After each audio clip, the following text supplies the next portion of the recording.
वो अजीज पाकिस्तान के खूबसूरत शहरों कराची, लाहौर, इस्लामाबाद, भालपुर, पेशावर, सियालकोट, दुनिया भर के कोने कोने में जहां पहुंची मेरी आवाज, सबको मैं कहता हूँ सुबह बखैर, गुड मॉर्निंग एंड अस्सलाम वालेकुम।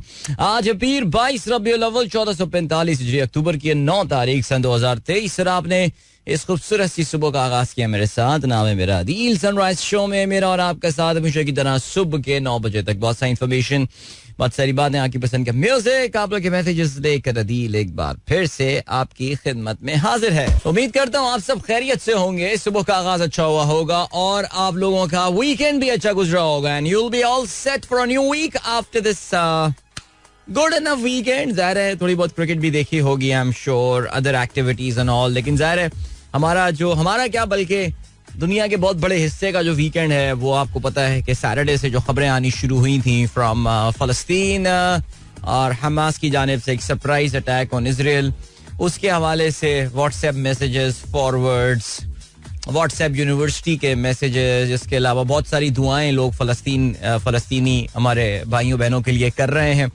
सो उसमें ये वीकेंड जो है वो गुजर गया और here we are now. It's a bright and sunny morning here in Karachi and I really hope कि बाकी शहरों में मौसम में जो है वो तब्दीली महसूस हो रही होगी, because naturally we are well into October now. I mean in fact we are almost 1/3 our way into October right now. लेकिन कराची में अभी तक जो मौसम है वो बहुत ही समर्स लाइक है। यानी अभी बीच में गर्मी का स्पेल आया था, सी ब्रीज बिल्कुल रुक गई थी, लैंड ब्रीज चलना शुरू हो गई थी, humidity even drop to single digits for a couple of days.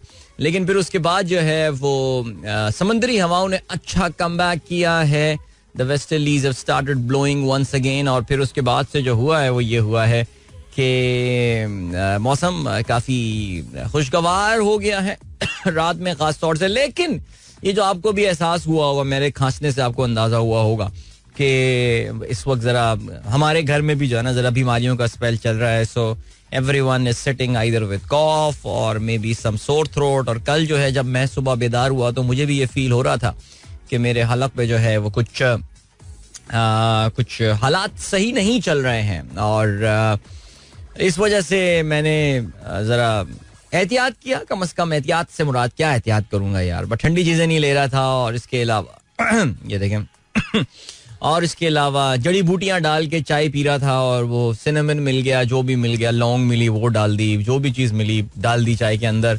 अदरक बड़ा फिट आइटम होता है वैसे यार इन कामों के लिए। अदरक मिली वो चाय में, उनको पकाते रहो फिर चाय पी लो, बस यही हो रहा था। और क्या दवाओं शवाओं पे क्या रिलाई करना यार। लेकिन खैर चले जी। तो अभी क्या सीन है, अभी ये सीन है कि अच्छा Lahore is at 22 degree Celsius, but I believe that it's hazy there in Lahore. The air quality index does not look good either. अल्लाह ब्लेस यू। और Islamabad is at 21 degree Celsius. चलें इस्लामाबाद में आज बाय द वे बारिश का भी इम्कान है, that is not bad at all. चलिए प्रोग्राम में अगर आप पार्टिसिपेट करना चाहें आप मुझे ट्वीट कर सकते हैं with the hashtag sunrise with Adeel. आपको आवाज में आज मैं खुद फ्रेश महसूस नहीं कर रहा यार, आपको भी आवाज में जो है ना फ्रेशनेस फील नहीं हो रही होगी। एक तो तबीयत मैंने आपको नासाजी का बताया मैंने आपको, दूसरा यार कल आपके भाई के साथ एक छोटी सी इंजरी हो गई यार। इवन तो मैं जरा इतना इंजरी प्रोन आदमी अल्हम्दुलिल्लाह नहीं हूँ, लेकिन कल पता नहीं क्या हुआ है यार, रात में अपनी साहबजादी के साथ कुछ सौदा सल्फ लेने निकले तो वहां पे यार फुटपाथ पे ना आई don't no, I just tripped over man. I really don't know what I was thinking and all. Know the mobile was not in my hand, वो पॉकेट में था और मोबाइल भी पुड़क करके बाहर आके गिरा था। मैं समझा था गई इसकी स्क्रीन वगैरह, लेकिन यार वो जो तकलीफ हुई है पाँव में अभी तक चल रही है। I am finding it really hard to move. तो आज तो रनिंग वनिंग और सुबह, हाँ ये वजह है, सुबह रनिंग नहीं हुई ना। इस बार इत्तेफाक से मैंने वीकेंड पे रनिंग कर ली तो मैं बड़ा खुश था। मैंने कहा यार अभी तो मुझे लग रहा है मैं 3 लाख अक्टूबर में कर लूंगा स्टेप्स अपने, क्योंकि पहले 8 दिन का मेरा जो स्टार्ट हुआ था वो बड़ा अच्छा हुआ था। लेकिन यार नजर लग गई यार सीरियसली, वो पूरी गेम जो है ना वो मेरी ऑफ हो गई इसके हवाले से। और अब ये इंजरी हो गई, अब पता नहीं क्या इसका सीन रहता है, कब तक ये ठीक होगा सिलसिला मुझे अंदाजा नहीं है। लेकिन कोई बात नहीं, चलें जी दुआओं में याद रखिएगा यार। ऑलराइट, आप लोग के मैसेजेस देख लें। अभी मैंने अपने डेस्कटॉप पे तो लॉगिन नहीं किया, but let me use my mobile application x पे आप मुझे ट्वीट कर रहे हैं with the hashtag sunrise with Adeel. और जनाबे वाला पहला मैसेज आज का जो है वो किन की तरफ से आया है, मैं अभी देख रहा हूँ. जी जी जी जी, आज का पहला मैसेज हमारे पास आया है फ़हीम अली खान साहब की तरफ से. क्या बात है जी, सुबह बखैर साहब लिस्टर्स को कहते हैं. और आपने सूरह अल-ज़ारियात की एक आयत जो है वो शेयर की, और नसीहत करते रहो कि नसीहत मोमिनों को नफ़ा देती है. वाह क्या बात है जी, ज़बरदस्त. इसके अलावा अब्दुल रज़ाक साहब कहते हैं गज़ा के निहत्ते मुसलमान अब मज़ालिम और तबाही के हौलनाक सिलसिले का सामना करेंगे. हमास पूरे फ़लस्तीन की मुकर्रर करदा मज़ाहमती तहरीक नहीं बल्कि एक मखसूस तनाजुर और बयानिए के साथ कार्रवाई करती है, लेकिन इन हमलों का खमियाजा अब फ़लस्तीन के आम आवाम भुगतेंगे. अच्छा, ये वो बात है ना, ये कहते हैं कि ये वो बात है जो कि हम पाकिस्तानी ना सर कहने की पोजीशन में ही नहीं है. कल मैं अपने YouTube शो में भी इसके हवाले से ये बात कर रहा था कि यार हमास के लोगों का माइंडसेट क्या है इस वक्त. आप सोच भी नहीं सकते यार. हमास के 2007 में इसराइल ने इनका जो है वो इकोनॉमिक एंड फाइनेंशियल ब्लॉकेड शुरू किया था, जिसमें हमारे मुसलमान ब्रदर मुल्क मिस्र ने उनका भरपूर साथ दिया था. और वो जिन हालात से गुजरे, और क्यों आपको पता है क्या वजह है कि इसराइल ने उनका बॉयकॉट या उनका जो ये कल आप मेरा यूट्यूब शो वैसे देखिएगा, कल मैंने काफ़ी तफसील से उसके ऊपर जो है ना वो बात की है. थोड़ी तवील हो गई गुफ्तगू, और तवील भी हो सकती थी, लेकिन ज़ाहिर है जल्दी इसको निपटाना था. इसराइल ने इनका जो माशी बॉयकॉट किया था ना, या जो उनको वो किया था, उसकी वजह ये थी कि फ़लस्तीन की आवाम ने जमहूरी प्रोसेस के थ्रू हमास को वोट देकर 2006 के इलेक्शन में अपना हुक्मरान बनाया था. लेकिन मगरिबी ताकतों को और इसराइल को और बहुत सारे अरब ममालिक को हमास जो है उसकी डोमिनेशन पसंद नहीं थी. उसकी वजह शायद एक ये भी है कि Hamas has got an Iranian influence. Yes, मसलकी तौर से वो मुख्तलिफ जो है वो डायरेक्शंस को फॉलो करते हैं, लेकिन हमास के ऊपर एक इरानियन इन्फ्लुएंस है, और इस वजह से उनको हुक्मरानी का हक जब उनसे छीना गया. लेकिन जहां आप ये देखो, या तो जमहूरियत लाओ ना, लेकिन अगर तुम जमहूरियत लेकर आ रहे हो या जिस फॉर्म में भी जमहूरियत लेकर आ रहे हो, वहां पे अगर तुम आवाम से उनका हक रायदही छीनोगे ना, तो यार एक रिएक्शन तो आएगा और एक रिस्पॉन्स तो आएगा. तो हम पाकिस्तानी तमाम तर मसाइब के बावजूद एक आज़ाद फ़ज़ा में सांस लेकर हम ये बोल रहे हैं कि यार फ़लस्तीनियों के साथ बहुत बुरा कर रहा है हमास एंड ऑल. नहीं भाई, हम उस फ्रेम ऑफ माइंड में आके सोच ही नहीं सकते. रज़ाक साहब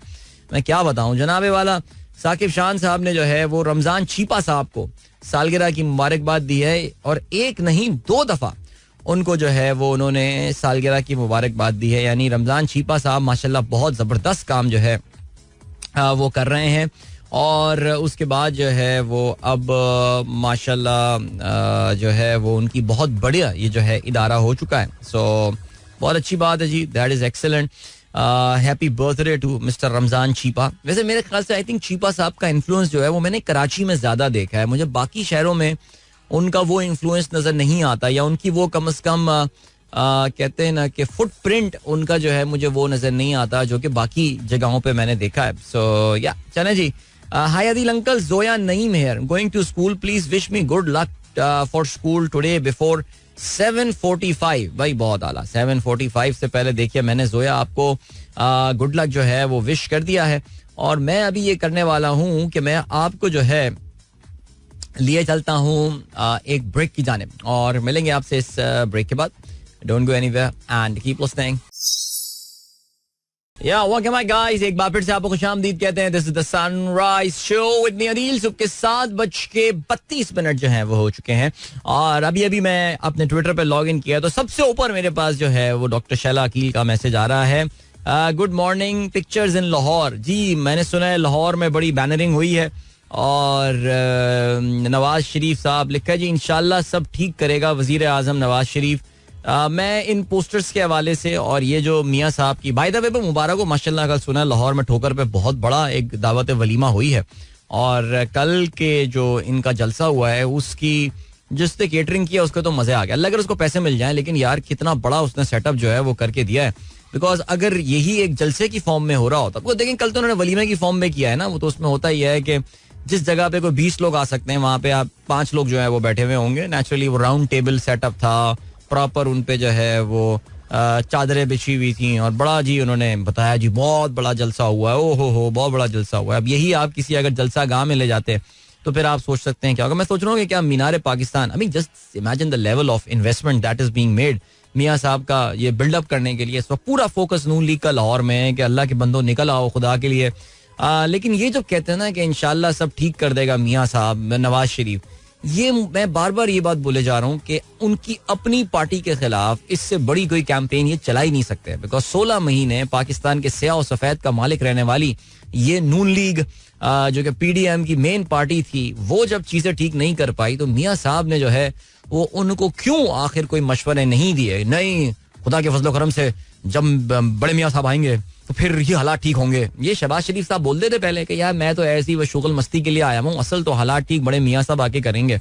मुझे समझ में नहीं आता यार लोग कैसे ये वाला कैसे खरीद लेते हैं चूरन. बट बहरहाल इरफान बाबर साहब कहते हैं gate well soon brother, wishing you quick and complete recovery. Thank you so much sir, बहुत शुक्रिया. और मेरे जैसे एथलीट आदमी के लिए ये इंजरीज हो जाए ना इस तरह की तो बहुत बड़ी फ्रस्ट्रेशन होती है यार. वैसे थोड़ा सा ना वाकई आज मेरा दिल चाह रहा था कि मैं घर बैठूं यार, ये लंगड़ा के चलने से तो बेहतर है कि इंसान घर पे ही बैठा रहे और आराम करे. लेकिन क्या करूं यार, पापी पेट का सवाल है. तो अब तो आपके भाई के घर में अपना स्टूडियो है, बट पता नहीं यार साइंस कहाँ से कहाँ पहुंच गई है यार. बट नेवरदलेस नजम साहब थैंक यू सो मच, आपने मुझे नुस्खा लिख के दे दिया है. जी बिल्कुल, वो क्रैप बैंडेज मैं घर में ढूंढ रहा था, मुझे मिली नहीं इत्तेफाक से. हमारी वालदा इस तरह की चीजें रखती हैं आमतौर से, वो अभी क्योंकि कनाडा गई हुई है तो अब वो पता नहीं उनके सामान में घुस के निकालना पड़ेगा. तो मैं अभी वापसी पे इंशाल्लाह यही चीजें हाँ जी कुछ इसको पहनेंगे कुछ यार. Okay, please wish Minal good luck for our exam. Good luck Minal. Alright, attend Shine की अटेंडेंस मार्क कर दिया है. शारिक किदवाई साहब कहते हैं hope you will recover soon, probably just a sprain, do get an x-ray done, relax and enjoy even this part of life. Hamas and Israel conflict, we have to wait and see Arab reaction later. Congratulations on Arsenal win. Man, seriously, इतने सारे message आपने शारिक साहब एक साथ कर दिए. अब मुझे आपका हर मैसेज का जो है ना वो जवाब देना पड़ेगा. सबसे पहले थैंक यू सो मच, आपने मुझे गेट वेल सून की रिकवरी की जो है बात की. जो लोग अभी सुन रहे हो बता चलो, या मैं सुबह बता रहा था कि कल रात ना कल जरा मैं किसी बिला वजह काम से निकल गया था. सीरियसली स्पीकिंग, लाइक मैं अल्लाह ताला को कुछ करवाना होता है तो अब आप जो है ना सोचते रहते हैं, you keep connecting the dots and because he is the one who is the planner. So मैं यही सोच रहा था कि क्या जरूरत थी मैं निकलता है यार, सुबह कर लेता काम, पता नहीं यार. और वो सिर्फ सारा को मैं इत्तेफाक से लेकर गया था, तो वो मैं जो गिरा हूँ फुटपाथ पे, वो पता नहीं यार वो हुआ क्या, पाँव मेरा जो है ना वो मुड़ गया और फिर मैं ट्रिप हुआ हूँ और फुटपाथ पे मैं लेटा हुआ. लोग आ गए, फिर क्या होगा, मैंने कहा no no I am just doing fine. मैंने सारा से पूछा, मैंने कहा सारा आपने बाबा को देखा था, बाबा गिर गए थे, लेकिन नहीं मैं तो गाड़ियों को देख रही थी. मैंने कहा गुड, शाबाश बेटा, ये हो गई ऑब्लिवियस बेटी. लेकिन खैर एनीवे, चलें जी, thank you so much for all the good wishes that I am getting from you guys man. अदरक इस 300 रुपए पर पाव, यार क्या करें यार, अदरक 300 रुपए पर पाव है, लेकिन क्या करें, अदरक अब खानी तो है. आधी कर दूंगा अदरक, यही चाहते हो ना तुम, नहीं डालूंगा इतनी सारी अदरक यार. कोई चीज बता रहे हैं जो सस्ती हो रही है सिवाय किया की गाड़ियों की. वैसे पिछले इतने दिनों में मैंने जो एक चीज सस्ती होती हुई देखी है बस वो किया की गाड़ियां जी. पता चला उनकी कोई स्पोर्टेज है वो 5 लाख रुपए, नहीं स्पोर्टाज तो 1.5 लाख रुपए सस्ती हुई है. आई थिंक कोई और गाड़ी सोरेंटो है वो शायद 5 लाख रुपए सस्ती हुई है. अब सोरेंटो तो हम सूंघ भी नहीं सकते ना यार, वो इस प्राइस रेंज पे जो है वो आ चुकी है. तो अब वो 5 लाख सस्ती हो या वो 15 लाख हो, साड़ी तो रेंज से ही बाहर है, तो हम तो बाहर ही रहे हैं इसमें. चलें जी आगे बढ़ते हैं. I am your silent listener from face. अच्छा भाई आपने सॉरी भाई शारिक साहब, आपने आर्सेनल की विन की कल, मुझे मुबारकबाद दी. और कल मैं आपको बता नहीं सकता यार, कल जो है ना वो फिर हमारे जो है वो, क्योंकि कमरा टीवी मैंने स्टूडियो अपना वहाँ पे लगाया था, मैं अपनी वीडियो पे भी काम कर रहा था और वो मैं खुद उसकी एडिटिंग कर रहा था. मैंने कहा इतवार को ऐसे ही बैठा हूँ, मैंने कहा एडिटिंग करते हूँ, कर ली वीडियो मैंने यार कल रात, सही वीडियो एडिट किया है वो. मैं अभी बस थोड़ी देर में लग जाएगी, देख लीजिएगा. पाकिस्तान से श्रीलंका प्रीव्यू, कल जो मैच होने वाला है पाकिस्तान का, और ये मैच चल रहा था साथ साथ ये. और वो फिर हमारा जो है ना TWAA के बाद, यानी टुनाइट विद अदील अज़हर, मेरे यूट्यूब शो के बाद ये गोल हुआ था. और वो भी और क्या crazy scene, I mean Manchester City establishment की टीम यार, यानी जो आप देखें इंग्लिश प्रीमियर लीग में जो फैसला जा रहा होता है ना बड़ी टीमों के खिलाफ, उसका अल्टीमेट बेनिफिशियल ओनर जो होता है, बेनिफिशियल ओनर, उसका जो बेनिफिशियरी होता है वो मैनचेस्टर सिटी होती है. मेरी बहुत हटती है यार मैनचेस्टर सिटी से. मुझे लग रहा है कि मैं जिस कॉर्नर पे, मैंने नफरत के जिस कॉर्नर पे मैनचेस्टर यूनाइटेड को बैठाया था, वो तो खैर अब वो तो आपको पता है कि अब तो सेल्फ डिस्ट्रक्शन मोड पे है. वहां पे मैं मैनचेस्टर सिटी को बैठाऊंगा यार. वो बहुत, एक तो उन पे कोई financial fair play rule apply नहीं होता, उनके खिलाफ कोई फैसले वैसले नहीं जाते यार, सीरियसली स्पीकिंग. यानी कल यार इतना कंफर्म, वो जो उनका एक सर्बियन दहशतगर्द किस्म का एक प्लेयर है, पता नहीं क्या नाम है, कोवचिच नाम है, क्या नाम है पता नहीं, वो यार वो सर्बियन है, क्रोएशियन जो भी है, वो वहाँ के स्लाव्स है ना, वो कुछ ऐसे ही लोग होते हैं यार. वो कितना बड़े फाउल किए हैं उसने, लाइक उसको दूसरा येलो ही दिखा देते अल्लाह के बंदे. एग्जैक्टली डिट्टो फाउल जो उसने पहले ऑडीगार्ड पे किया, वही फाउल जो है वो राइस पे करता है. अभी आर्सेनल वाला टच भी नहीं करता, उसके दिल में नियत ही होती है, उसको सिर्फ नियत करने पे फाउल मिलना था उसको यार. तो यार बहुत बदमाशी चल रही है प्रीमियर लीग में, इसलिए बहुत हटने लगी है मेरी सिटी से यार, सीरियसली छोटे बच्चों की टीम जो है ना ये. बट जीशान अहमद साहब फैसलाबाद के हमारे लिस्टर हैं, शो इज ऑसम. अच्छा मुझे बड़ी हैरानी हुई फैसलाबाद में, क्योंकि हमारा शो सुना जाता नहीं है FM वेव पे, तो इसका मतलब ये कि आप मोस्ट प्रॉब्ली मुझे ऑनलाइन सुन रहे हैं, तो thank you so much sir, आप ऑनलाइन सुन रहे हैं, बहुत शुक्रिया.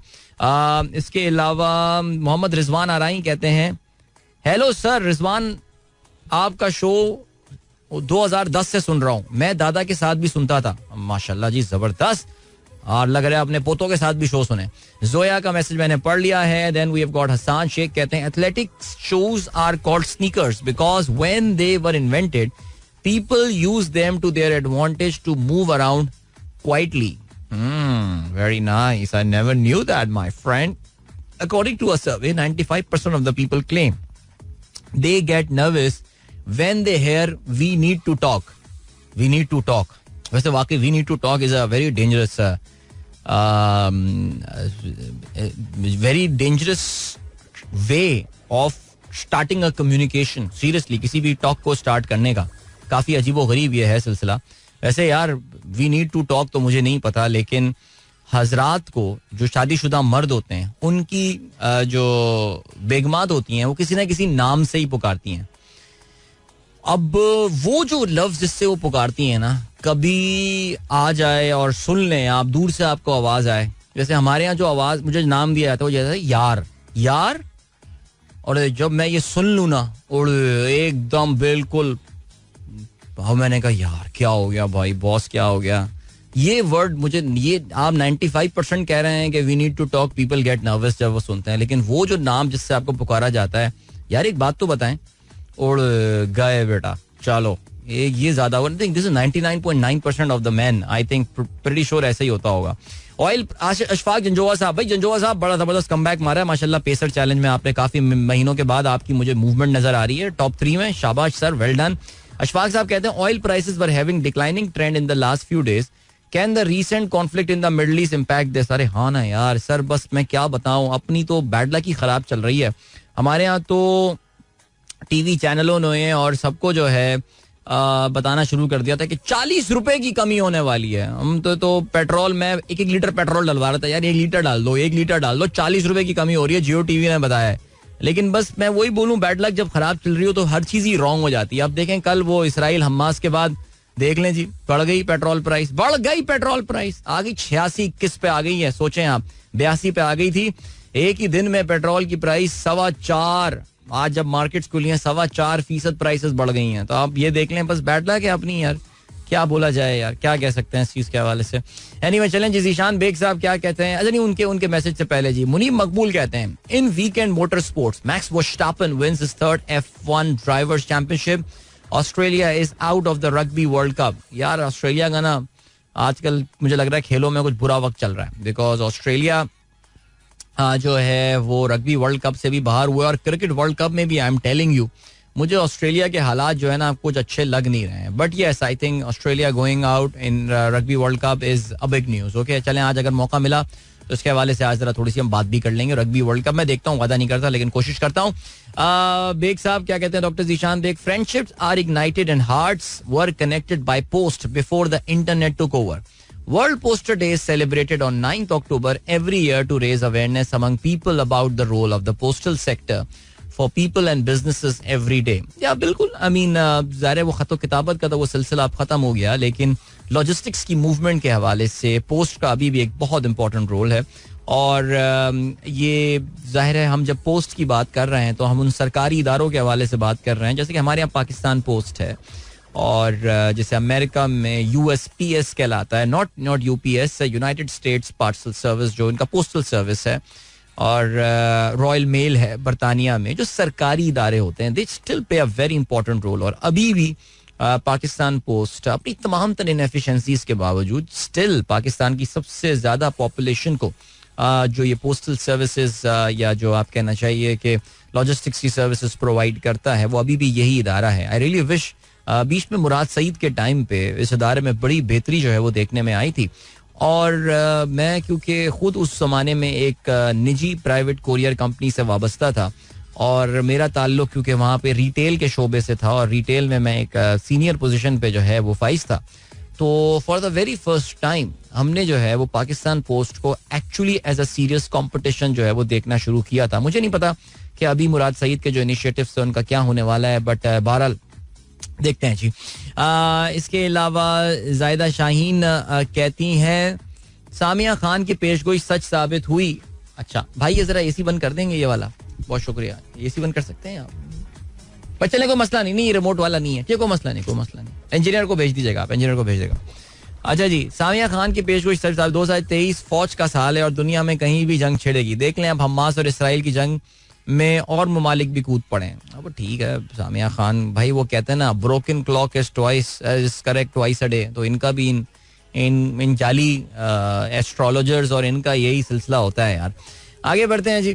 ताउर रहमान साहब कहते हैं yesterday you did a very informative program on Palestine conflict on your YouTube channel.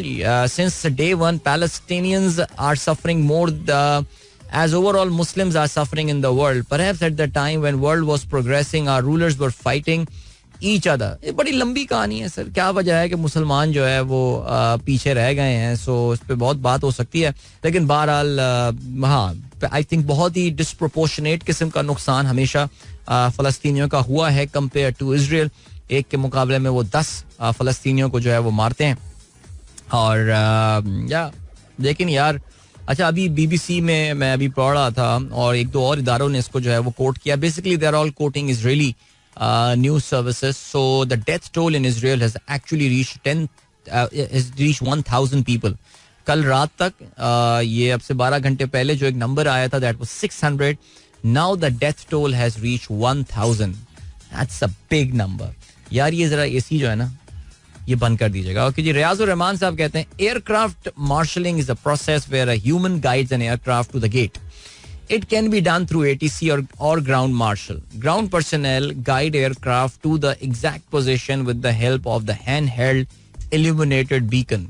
ओह वाकई यार ये बड़ा इंटरेस्टिंग काम होता है. इन्हें आप एयरक्राफ्ट मार्शल्स कहते हैं, जिनके हाथ में 2 इल्यूमिनेटेड कुछ रंगीन किस्म के जो है ना वो डंडे होते हैं, जिससे वो पायलट को जो है वो गाइड कर रहे होते हैं पायलट्स को कि आ जाओ, चलो और आ गया, और पीछे पीछे पीछे थोड़ा सा आ गया और आगे बस बस बस बस. वो जिस तरह होता है ना हमारे गाड़ियां निकलवा रहे होते हैं, उस तरह वो भी जहाज़ों को पार्किंग करवा रहे होते हैं उनकी.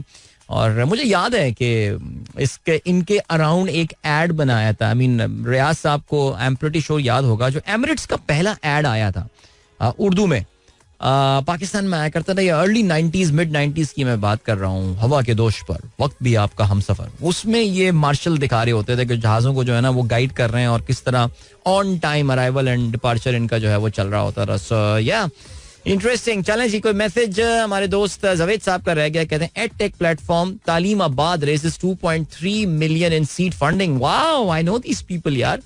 Talimabad, well done to them. Edtech platform है and they are doing a very good job by the way. इनके एक नौजवान ने मुझसे रब्ता किया था और वो हमारे यूथ इम्पैक्ट का हिस्सा रहा है. सो उसने मुझे अपने पूरे प्लान के बारे में एक जूम कॉल में पूरी प्रेजेंटेशन दी थी. And these people at Taleemabad are doing a good job. So they have raised 2.3 million. आजकल बहुत ज़्यादा पाकिस्तानी स्टार्टअप्स की फंडिंग के हवाले से खबरें आ नहीं रही होती. इस वक्त आजकल दुनिया भर में एक फिनोमिनन चल रहा है जिसको स्टार्टअप विंटर कहा जाता है. सो वो विंटर काफ़ी लंबा खींच गया, वो समर्स भी आ गया, उसमें स्प्रिंग ऑटम सब आ गया. और ये अब जो स्टार्टअप विंटर है ये अपने दूसरे विंटर्स में, एक्चुअल विंटर में जो है वो दाखिल हो रहा है, नॉर्दर्न हेमिस्फेयर वाले. लेकिन जहाँ कहीं थोड़ी बहुत अच्छी खबरें आ जाती हैं सुनने को, इनको वेलकम करना चाहिए. 2.3 मिलियन सुनने में तो बहुत ज़्यादा डॉलर्स नहीं लगते, लेकिन in terms of Pakistan rupee, in terms of the scale of operation, I think it's very reasonable round for Taleemabad. Well done to them. I mean it's a seed funding, ज़ाहिर है सीड फंडिंग यानी जो initial funding इनकी होती है, but good luck to them. अभी ले चलते हैं आपको ब्रेक की जानिब. आपसे मिलेंगे इस ब्रेक के बाद. एक गाना सुनते हैं, ठीक है? अच्छा सा गाना कोई मैं देखता हूँ प्लेलिस्ट में गाना चलाते हैं. मैं भी जरा अपने वोकल कॉर्ड्स को जो है वो आराम दूं. यार कितना मजा आए कोई नेक आदमी मेरे लिए चाय बना दे इस वक्त यार. ओए होए, सुन रहे हो इंजीनियर, बट कोई नेक आदमी चाय बना दे ताकि मैं थोड़ी सी अपने हलक को भी जो है वो इस वक्त अपने वोकल कॉर्ड्स को रिलैक्स कर सकूं, उन्हें गरमा सकूं, उनकी सिकाई करवा. एनीवे क्या बोले जा रहा हूं भाई. एड और फिर गाना मिलते हैं इसके बाद. Don't go anywhere and keep listening. Alright, 51 past 7 is the time. Sunrise Show दिल की आवाज आप तक पहुंच रही है. गुड मॉर्निंग दोस्तों ने प्रोग्राम अभी ट्यून इन किया. अभी सिचुएशन क्या है भैया? सिचुएशन जो है वो ये है कि हम आज के अखबारात में शामिल आम खबरों पर नजर डालने वाले हैं. लेकिन यार वैसे लैला ओ लैला, व्हाट अ मेलोडी यार, लेजेंडरी मेलोडी. वैसे जिस मूड में भी हो इंसान जो है ना ये गाना सुन के बड़ा अच्छा फील करता हूँ. ओके जी, नवीद अहमद भोपाली साहब कहते हैं, my question, why each day 10,000 steps are equivalent to different number of kilometres? Sir, it is purely a matter of whether you are running or you are walking. So when you are running, 10,000 kilometers, 10,000 steps जो है 10,000 kilometers, 10,000 steps जो हैं they would result in far fewer number of kilometers में. अगर आप बात करें, जैसे आप भाग रहे हैं, अगर फर्स्ट करें तो जैसे मैं जब भागता हूँ तो लेट्स से मैं 5 किलोमीटर भागता हूँ, सो इट इज अराउंड कोई 5,500 step. Because when you are running your steps are generally, आप कम स्टेप्स ले रहे होते हैं बिकॉज उसमें ज़ाहिर एक छोटा सा रनिंग में जंप वाला एलिमेंट जो है वो होता है. इसलिए अगर आप वॉक कर रहे हैं तो फिर उसमें कम स्टेप्स आप ज़्यादा स्टेप्स आप ले रहे होते हैं for a shorter distance. I think यही रीज़न बन सकती है और तो कुछ है नहीं. सर अकबर कहते हैं, अदील इस नेक आदमी से कह कर चाय में थोड़ा नमक भी डालो, गले को कुछ आराम मिलेगा. चाय में नमक, चाय में नमक यार. चलें सर आपके कहने पर. फहीम अली खान कहते हैं, ब्रो, वैसे फहीम अली खान को ना, फहीम अली खान की बड़ी अपनाइयत इनके मैसेजेस में होती है हमेशा. ये always start with the word bro. Very nice. Sorry to hear about your injury, get well soon. Thank you so much. अब चाय भी बनवाओगे इंजीनियर से? अरे इंजीनियर यहाँ यार बहुत काम करते हैं यहाँ पे इंजीनियर. बल्कि मैं आपको बताऊं, बेचारे हमारे जो यहाँ भी बेचारे होते हैं इंजीनियर, लेकिन जो लाहौर और इस्लामाबाद वाले इंजीनियर्स होते हैं ना खासतौर से, यार वो इतने मेहमान नवाज हैं भाई. उन सबको मेरा सलाम. सब सुन रहे होंगे प्रोग्राम अभी. यार वो इतनी खातिर करते हैं ना, वो बेचारे, उनका बस नहीं चला. अदील भाई चाय पिए, अदील भाई कॉफी पिए, स्पेशल कॉफी बनवाते हैं यार. थैंक यू सो मच यार. हमारे इंजीनियर्स बहुत अच्छे बच्चे हैं यार सारे. अस्सलाम वालेकुम टू ऑल रेडियो लिसनर्स. तहसीन अमजद कहते हैं, आपका अस्सलाम वालेकुम सुन के ना मुझे चाहत फतेह अली याद आ जाते हैं. वैसे इंजीनियर से एसी बंद करवाते हो, कोई इज्जत ही नहीं है इंजीनियर. अभी यार इंजीनियर दोस्त हैं यार, भाई हैं हमारे सारे यार. माइंड थोड़ी करेंगे. अभी पूछता हूँ इंजीनियर से, माइंड तो नहीं करते यार. यार मैं चल नहीं पा रहा, खुदा की कसम. अपने ज्यादातर काम में स्टूडियो के खुद करता हूँ, लेकिन यार मैं चलने में वाकई बहुत तकलीफ हो रही है यार. सही सी नहीं लग रहा है ये. अच्छा जी, जुएब कहते हैं 8 अक्टूबर 2005 अर्थक्वेक के बारे में इस दफा मीडिया पे कुछ नहीं आया. यार हम भूल गए यार सब, लेकिन मुझे भी याद नहीं यार. लिटरली भूल गया 8 अक्टूबर. सीरियसली यार सोचें यार. बहुत आला अदील भाई. मुझे नहीं पता यूसुफ नवाब ने किस चीज के बारे में बहुत आला बोला है, लेकिन मुझे लग रहा है मियाँ बीवी वाले डिस्कशन पे जो है ना, ये शायद मुझे लग रहा है यूसुफ नवाब की तरफ से जो है ना वो ये वाला कॉमेंट आया. कंफर्म कर दो मुझे यार. अच्छा, काफी सारे लोग मुझसे ना, लोग बड़े मजेदार मैसेजेस. अब वो प्राइवेसी की वजह से मैं ज़ाहिर है आप लोगों के नाम नहीं लूंगा, बिकॉज लोग अपनी जो है ना वो, जैसे मैंने बोला कि हमारी बेगम साहबा मुझे यार कह के जब बुलाती हैं तो वो ज़ाहिर है it's her way of being friendly with me. लेकिन मैं अचानक सहम सा जाता हूँ, कोई भी काम कर रहा हूँ, कितनी भी लाउड आवाज़ जो है ना, और बेगम का जो आपको पुकारने वाला लफ्ज होता है ना, उसकी फ्रीक्वेंसी इतनी खतरनाक होती है that it has the capability of piercing all the walls across in your room. And आप हेडफोन भी पहने हुए हो बड़े से रेडियो वाले, उसके भी पियर्स करके अचानक आपको एक आवाज आती है, जिस तरह इंडियन मूवीज में आता है ना, जहाँ पे वो पुकारता है कोई, फिर हीरो कहीं दूर से सुन लेता है उसको. कुछ वही वाली कहानी होती है. सो काफी सारे लोग जो हैं वो बता रहे हैं कि उनकी बेगम उनको क्या कह के पुकारती हैं. फनी यार. अच्छा जी, it's a very informative show. कौन कहते हैं जी? Eshal, Aira and Mahira Shiko. Thank you so much guys. खुश रहो यार. एंड देन आखिरी मैसेज जो है ना वो हम शामिल कर लेते हैं, फिर उसके बाद हम आज के अखबारात पे शामिल आम खबरों पे नजर डालते हैं. Nazia Danish, good morning from Almir and Sarim. I made this painting Almir for selection of haiku poetry competition. ओए होए, जबरदस्त, क्या बात है. हाइको हमारे एक लिसनर हैं शहजाद साहब, वो हाइको लिखते हैं, उन किताबें उनकी बाकायदा हाइको के हवाले से. ओके भाई, आज के अखबारात में शामिल आम खबरें क्या है? Gaza suffers deadliest Israeli strike since 2007. हाँ यार, उन्होंने मस्जिदें भी उड़ाई हैं और गजा की सबसे बड़ी जो यूनिवर्सिटी है उसको भी उन्होंने मिट्टी का ढेर बना दिया है जालिमों ने। आगे बढ़ते हैं जी। और क्या है खबर, ये हमारे आज अखबार में ज़ाहिर है इस पे अहमियत दी हुई है। जंग ने आज तो अपनी 8 कॉलमी खबर बना दी, यानी हैरत की बात है, इमरान खान का जिक्र नहीं और 8 कॉलमी खबर। लेकिन खैर दूसरे दिन भी इसराइल पर हमला, अमरीकी बहरी बेरा रवाना हो गया। हमास ने फौजी अड्डे पर हमले की वीडियो जारी कर दी। फौजी अफसर समेत 700 सेहूनी हलाक, 415 फलस्तीनी शहीद। अब ये 700 का नंबर बाय द वे अभी मैंने 2-3 पब्लिकेशंस में चेक किया है, BBC ने बताया, फिर मैंने 2-3 और जगहों पे देखा है। इट हैज क्रॉस्ड 1000 नाउ, 1000 से ऊपर इजरायली जो है मारे गए हैं और अभी तक इसराइल जो है वो अपने बहुत सारे इलाकों का कंट्रोल नहीं संभाल पाया है। 8 शहरों में हमास और सेहूनी फौजियों में लड़ाई, 100 से ज्यादा गिरफ्तार।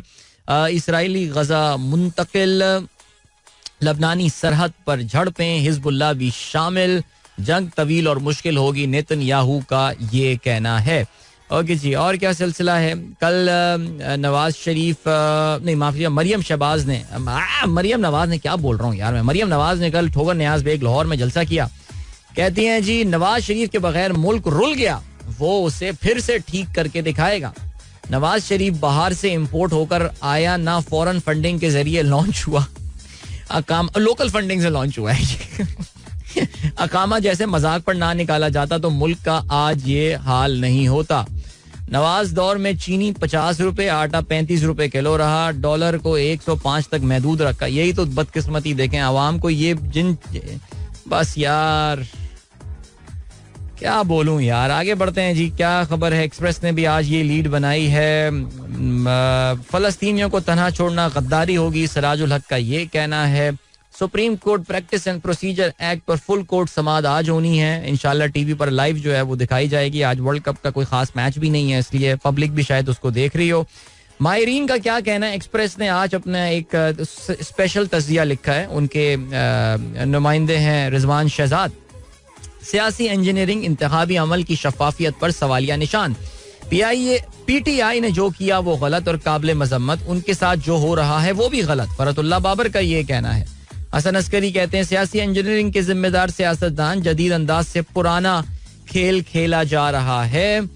और इसके अलावा मुल्क भर में क्रैकडाउन जारी, गैर कानूनी मुकीम 142 अफगान गिरफ्तार हुए हैं और 30 मुकदमात दर्ज हुए हैं। आलमी इदारे कहते हैं अफगानों की जबरी वापसी पर खतरात हो सकते हैं। ओके, शुमाली वजीरिस्तान इंतहाई मतलूब दहशतगर्द अजीमुल्लाह मारा गया। ओके, नवाज शरीफ कहते हैं मेरी पहली और आखिरी तरजीह मईशत की बहाली है। अच्छा, इन आप देख रहे हैं इन्होंने अपना नवाज शरीफ साहब का जो फिलहाल एक वो इनकलाबी एक उनके अंदर जो एक थोड़ा सा एक वायरस जन्म लिया था, वो फिलहाल उसको जो है वो एंटी वायरस के थ्रू मार दिया गया है। अब मियाँ साहब कह रहे हैं कि जी मईशत की जो है वो बहाली करने वाले हैं। अच्छा, निस्कारी कमीशन आज PIA के माली मामला संभाल लेगा। अच्छा भाई, ये PIA का तो मेरे ख्याल से आई थिंक मैटर क्लियर हो चुका है।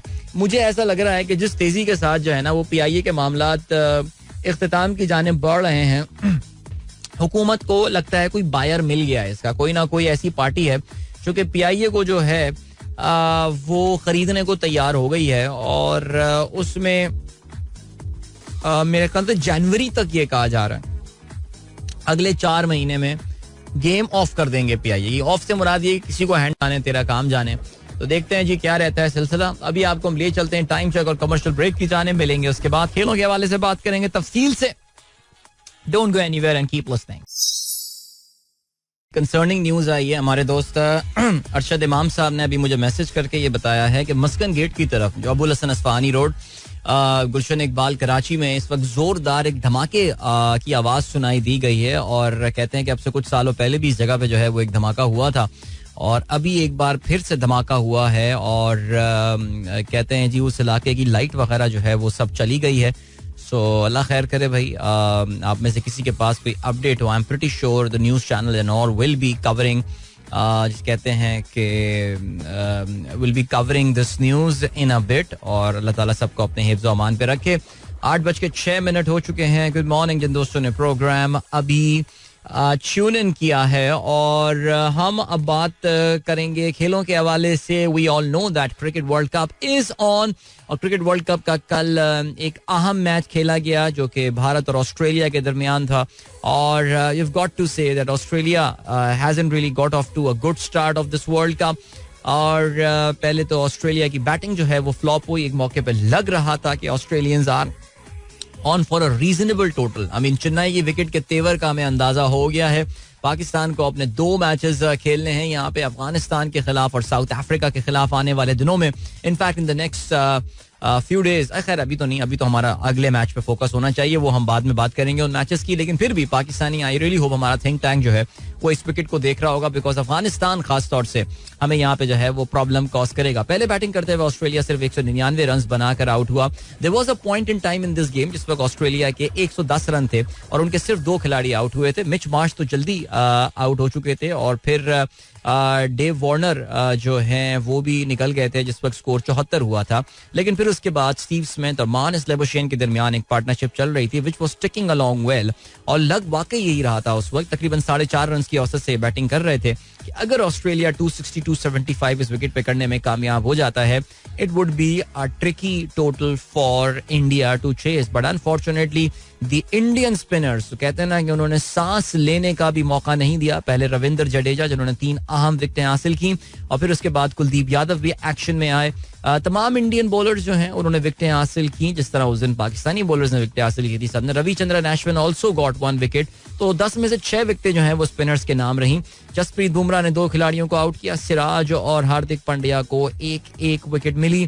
199 रन के जवाब में इंडिया का टोटल वॉज इंडिया का स्टार्ट वॉज डिजास्ट्रस. एक मौके पे 2 रन पे इनके 3 खिलाड़ी आउट हो गए थे. लेकिन फिर उसके बाद एक मेहमत partnership, match winning partnership between Virat Kohli and KL Rahul. Virat Kohli ने 85 रन बनाए. वो आउट जब हुए तब तक मैच तकरीबन खत्म हो चुका था. 97 रन पे नॉट आउट रहे थे केएल राहुल. हार्दिक पांड्या ने 11 रन बनाए. इस तरह इंडिया ने इस टोटल को इवेंचुअली आप कह सकते हैं शुरू के हिकअप्स के बाद बाआसानी 42वें ओवर में चेस कर लिया. सो 3 विकेटें हासिल की जॉश हेजलवुड ने. लेकिन the difference between the 2 sides were the spinners. India के spinners are very quality spinner. लेकिन अगर आप ऑस्ट्रेलिया की बात करें, एडम जैम्पा 8 विकेट ओवर्स में उन्होंने 53 रन दिए. उनको भरपूर टारगेट किया इंडियंस ने. और Zampa doesn't really spin up the ball really much. और इसके अलावा ग्लेन मैक्सवेल के 8 ओवर्स में 33 रन जो हैं वो बने. और बाकी क्या हुआ है जनाब, इससे इस शिकस्त का ऑस्ट्रेलिया को नुकसान ये हुआ है कि उनका नेट रन रेट जो है वो -0.883 पे आ गया. लेकिन this is a very long world cup. I mean पहले दूसरे मैच में शिकस्त खा जाने से कोई फर्क नहीं पड़ेगा. लंबी रेस के घोड़े जो हैं वही इसमें कामयाब होंगे. सो ये है सिलसिला. तो India would be very happy with their first win. Chennai, लेकिन याद रहे जी, चेन्नई कल का stadium was in a sold out ground. This is unbelievable stuff that is happening in India. World cup के मैचेस जो हैं वहाँ पे सोल्ड आउट नहीं हो रहे हैं. 38,000 की कैपेसिटी वाले स्टेडियम जो चिदम्बरम स्टेडियम है यहाँ पे 33,000 कल ऑफिशियल नंबर आया है of the number of seats that have been sold. So बहरहाल चलें जी, आज वर्ल्ड कप का मैच होने वाला है between New Zealand and Netherlands. Hyderabad Deccan में ये मैच होगा. 1:30 बजे इस मैच का जो है वो आगाज होगा. याद रहे जी, न्यूजीलैंड ने अपने पहले मैच में एक बड़ी कामयाबी हासिल की थी. जैसे कहना चाहिए कि तहस नहस करके रख दिया था उन्होंने इंग्लैंड को. इनफैक्ट पहले राउंड ऑफ मैचेस के बाद England is right at the bottom of the table because इतना बड़ा जो है वो उनका मार्जिन ऑफ डिफीट था. उसके बाद जो है वो क्या हुआ कि नेदरलैंड्स जो है वो पाकिस्तान के हाथों पहले मैच में हार चुका है. लेकिन नेदरलैंड्स ने कुछ कहना चाहिए कि साइंस जरूर दिखाए हैं that they are not going to be mere roll overs in this World Cup. वो आप उन्हें बिल्कुल जैसे कहना चाहिए ना, उनको बिल्कुल उनके ऊपर रोलर नहीं फेर सकते. They will definitely put up a fight. लेकिन कब तक उनकी फाइट जो है वो चलती रहेगी ये भी एक सवाल होता है बिकॉज एसोसिएट टीम्स होती हैं ज़ाहिर. लेकिन ये भी याद रहे कि नेदरलैंड्स की टीम में खेलने वाले ज़्यादातर खिलाड़ी जो हैं वो काउंटी क्रिकेट खेलते हैं इंग्लैंड में और वेल्स में अपनी क्रिकेट खेल रहे होते हैं. तो उनको एक फीलर जरूर है कि बड़े लेवल की क्रिकेट जो है वो होती क्या है. As I said earlier, I think they gave Pakistan some run for their money. So good luck to them. चलें जी आगे बढ़ते हैं. ये तो हो गई बात वर्ल्ड कप की. कल हम बात करेंगे पाकिस्तान श्रीलंका के हवाले से. अभी जरा बात कर लेते हैं मजीद कुछ हम जनाब फुटबॉल के हवाले से यस, इंग्लिश प्रीमियर लीग की जो है वो बात कर लेते हैं. और इंग्लिश प्रीमियर लीग में जो है वो कल अहम मैच खेला गया. मैनचेस्टर सिटी का दे ट्रैवल टू आर्सेनल और आर्सेनल ने उनको कल एमिरेट्स स्टेडियम में जो है वो शिकस्त हुई. और कल बहुत बड़ी ये फतह थी. आर्सेनल जो है उनका रिकॉर्ड रीसेंट टाइम्स में मैनचेस्टर सिटी के खिलाफ इतना अच्छा नहीं है. 2015 के बाद प्रीमियर लीग में ये पहली कामयाबी जो है वो आर्सेनल ने हासिल की है. Match I will be very frank, कोई इतना एक्साइटिंग किस्म का ये मैच नहीं था. I mean you have to give credit to Arsenal there कि उन्होंने जो है वो मैनचेस्टर सिटी जिस लिहाज से खेलती है, it's a very free flowing side which loves to score goals. और स्पेशली इनके जो प्लेयर अर्लिंग हॉलैंड है उनको तो कल जिस तरह न्यूट्रलाइज किया आर्सेनल ने in front of the goal, that was amazing. I mean, all credit to William Saliba. बहुत जबरदस्त कल गेम रहा उसका, जो आर्सेनल के डिफेंडर हैं, फ्रेंच डिफेंडर. बट फिर हुआ ये सीन कि भाई अब आर्सेनल जो है वो कल मैच में कामयाब हुए और 1-0 से उन्होंने कामयाबी हासिल की है. और ये आर्सेनल की तरफ से गोल गैबी मार्टिनेली ने किया, जो कि एज अ सब्स्टिट्यूट आए थे. लाइक वो एक डिफ्लेक्शन हुआ था उनके प्लेयर की तरफ से. शुरू में Arsenal did not look in control, but जैसे जैसे मैच आगे बढ़ता रहा, जो मिकेल आर्टेटा, याद रहे जी मिकेल आर्टेटा जो हैं वो मैनचेस्टर सिटी के जो मैनेजर हैं पेप गार्डियोला, उनके शागिर्द हैं. तो यहाँ पे the protege defeated the maestro and I think one of the most memorable wins there for Mikel Arteta and his career. His project जो इनका था आर्सेनल में, जो इनको टाइम दिया गया था, यस उनका स्टार्ट इतना अच्छा नहीं था, लेकिन उसके बाद the way he has settled down and the way जिस तरह प्लेयर्स उसने सेटल डाउन करवाएं, दिस इज अमेजिंग. माशाल्लाह माशा मैं तो माशाल्लाह बोल सकता हूँ ना यार, because very satisfying win yesterday. यार मैं ऑनेस्टली ये बता रहा हूँ, मैं ये ट्वीट कल करते करते काफी दफा रुक गया ये कि कई सालों के बाद मैनचेस्टर सिटी के खिलाफ मैच में मुझे ये फीलर आ रहा था कि यार Arsenal can beat them this time, इस बार उनको हराएंगे यार हम. और वाह मजा आ गया कल 1-0. तो अब हुआ ये है कि पॉइंट्स टेबल पे जो है वो इस वक्त एस्टेब्लिशमेंट की फेवरेट टीम टॉटनहम हॉटस्पर जो है वो नंबर 1 पर मौजूद है. बिकॉज लग ये रहा है कि इस बार उनको जो है वो जितवाने की कोशिश की जा रही है, जिस तरह की डिसीजन उनके फेवर में हो रहे हैं. सो आर्सेनल जो है वो सिर्फ गोल डिफरेंस भी दोनों का एक्चुअली बराबर है, लेकिन since Spurs have scored more goals तो वो नंबर 1 पर है. आर्सेनल जो है वो पॉइंट टेबल पे जो है वो नंबर 2 पर आ गए हैं. और दूसरा कल थोड़ा सा डिसअपॉइंटिंग रिजल्ट रहा फॉर लिवरपूल. अरे डिसअपॉइंटिंग पता नहीं, I don't know, but 2-2 goal से जो है ये मैच बराबर हुआ. Brighton is playing very well. हम जानते हैं पिछले कुछ सालों से this team has been doing pretty good. So Liverpool जो है मैनचेस्टर सिटी नंबर 3 पर आ गया. They have lost 2 back-to-back games for the first time since 2018. That tells you how good a team they have been under Pep Guardiola. Aston Villa number 5 पे, Brighton is at 6. और बाकी कौन है? Manchester United is at number 10 और Chelsea is at number 11. Alright, ठीक है. Manchester United का जो है वो आपको पता है कि वीकेंड पे इनका जो मैच हुआ उसमें ब्रेंटफोर्ड के खिलाफ इन्होंने 2 के मुकाबले में 1 गोल से कामयाबी हासिल की. अबे ये क्या हुआ है? ना करो यार, 93rd मिनट 97, मुझे तो पता ही नहीं चला ये. चलो ठीक है. स्कॉट मैकटोमिने, ओए होए भाई, तो अब मैनचेस्टर यूनाइटेड वाले इतने एक्साइटेड होंगे, अपनी टीम को उन्होंने जितवा दिया होगा, अभी तो चैंपियंस लीग जितवा दी होगी. ऑलराइट, और क्या हुआ? चलो जी, ये हो गई बात, फुटबॉल का जिक्र हो गया है. ये बाकी फार्मूला 1 के जो फैंस हैं उनके लिए भाई आप जानते होंगे मैक्स वर्स्टापन जो है वो जीतने में कामयाब हो गए हैं. F1 लगातार तीसरी बार जीतने में जो है वो कामयाब हुए हैं. He has been really really dominating Formula 1 now. तो ठीक हो गया जी. अभी हम बढ़ रहे हैं ब्रेक की जाने, मिलेंगे इस ब्रेक के बाद. Don't go anywhere and keep listening. Alright, that was Atif Aslam with Rafta Rafta. Hope you guys enjoyed that song. 8:23 sunrise show में अदील की आवाज आप तक पहुंच रही है. गुड मॉर्निंग जिन दोस्तों ने प्रोग्राम अभी ट्यून इन किया है. चलें जी, this is the time of the day when we catch up, the time of the show when we catch up on your messages. And अच्छा, सुना है जी सनराइजर टीम कल फिर हार गई क्रिकेट मैच. ये लोग यार नाम डुबा रहे हैं यार. मुझे लग रहा है सनराइजर्स की टीम नहीं जीत रही भाई, हमारी कुछ करना पड़ेगा इस हवाले से. अच्छा जी, अनीक अहमद साहब कहते हैं, सर जी question for fries lovers, what do you prefer, plain fries और लिटिल बिल सॉल्ट और मसाला फ्राइज? ओके, सुबह सुबह ये डिस्कशन क्यों कर रहे हैं यार आप? नहीं, क्या चाह क्या रहे हैं अनीक साहब, आप मुझे ये बताइए यार सीरियसली. मुझ जैसा आदमी जो कि सुबह नाश्ता भी करके नहीं आता, उसको तो लिए तो बहुत ज्यादती की बात है. शहजाद नया साहब वालेकुम अस्सलाम, कैसे हैं आप? एंड देन तारुल्लाह खान साहब कहते हैं अस्सलाम वालेकुम, आपकी जल्दी रिकवरी के लिए दुआ हो. अगर तकलीफ और सूजन ज्यादा हो तो ऑर्थोपेडिक स्पेशलिस्ट को जरूर दिखाएं. हल्दी दूध का घरेलू नुस्खा काफी मशहूर है. हाँ जी बिल्कुल, पेन किलिंग के पॉइंट ऑफ व्यू से जो है वो काफी अच्छी चीज ये मानी जाती है. और इन्फ्लेमेशन जहां पर होती है तो अल्लाह का शुक्र है, मेरा ख्याल ये था कि मैं जब सुबह उठूंगा तो मेरे पाँव में सूजन काफी होगी, लेकिन वो सूजन नहीं है. पाँव के ऊपरी हिस्से पर, साउथ ईस्टर्न हिस्से पर पाँव के जो है ना, वो एक स्पॉट है जहाँ पे आई एम फीलिंग, जब मूवमेंट हो रही है तो फिर वहां पे तकलीफ महसूस हो रही है, लेकिन इंशाल्लाह अल्लाह ने चाहा जल्दी रिकवरी हो जाएगी. Thank you so much for all your messages of concerns. आप सब लोगों का बहुत बहुत शुक्रिया, खुश रहिए आप लोग जी. और then we have got Arshad Ghumro, कहते हैं आदिल भाई बाबर कोहली जैसा प्लेयर कब बनेगा? बाबर कोहली जैसा प्लेयर कब बनेगा? इंशाल्लाह बनेगा, बिल्कुल दुआ करते हैं भाई. अजहर अली कहते हैं मैंने ईयरबड्स लगाई हूं तो बेगम की आवाज नहीं आती, बस बाद में जो होता है वो मैं बता नहीं सकता. जी दुरुस्त फरमाया आपने, बिल्कुल दुरुस्त फरमाया. आपके ईयरबड्स अच्छे नहीं है, तब्दील करें उनको. मौलाना साहब ने फलस्तीनी अवाम को मैसेज दिया है कि इंसानी हुकूक की पासदारी करें. अरशद घुमरो साहब का ये कहना है. बिल्कुल मौलाना साहब, आपको पता है कि उनका बहुत नपतुला बयान है और बहुत समझदाराना बयान है और किसी एक बहुत ही एक्सपीरियंस सियासतदान का जो है वो बयान है. मसलन ये फलस्तीनियों को सपोर्ट करके वो क्या कर लेंगे यार.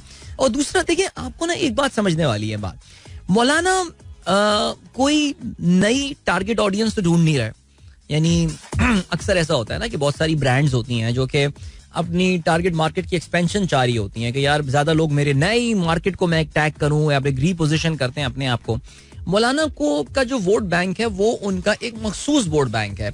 और ज़ाहिर है वो आप जानते हैं कि देवबंदी मसलक से ताल्लुक रखने वाले, जो मदरसे में पढ़े हुए जो तालिबे इल्म होते हैं, वो उनके घर वाले, खानदान वाले, वो मौलाना को आमतौर से जो है ना वोट देना प्रेफर करते हैं. उनके लिए मौलाना एक सियासी लीडर नहीं है, उनके लिए मौलाना एक रूहानी पेशवा है.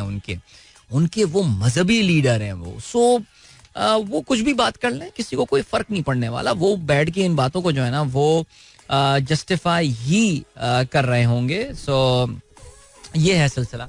अच्छा जी, अदील खान कहते हैं अदील भाई wish my son Ramis on his 15th birthday. माशाल्लाह टाइम इतनी जल्दी गुजर रहा है कि खुद बुढ़े फील करने लगे हैं खुद को हम. चलें, बिल्कुल बुढ़ा आप तब फील करेंगे जब आप अपने आप को बुढ़ा फील करने लगेंगे. जब तक आप फील नहीं करेंगे आप बिल्कुल भी जवान आदमी यार. चलें जी, but happy birthday, happy birthday to your son. His name is Ramis. Okay जी, Ramis, happy birthday to you. माशाल्लाह 15 years old and बहुत सारी दुआएं आपके लिए. यूसुफ नवाब कहते हैं आपको तो यार कह दिया जाता है, जब घर में यूसुफ नवाब की आवाज आती है तो दुनिया वीरान हो जाती है, चराहों में रोशनी नहीं रहती. ओह, यानी आवाज दे के यूसुफ नवाब ही पुकारा जाता है. नॉट बैड एक्चुअली यार, नॉट बैड. ओके जी, आसिफ जलील साहब कहते हैं gate well soon. Thank you so much sir.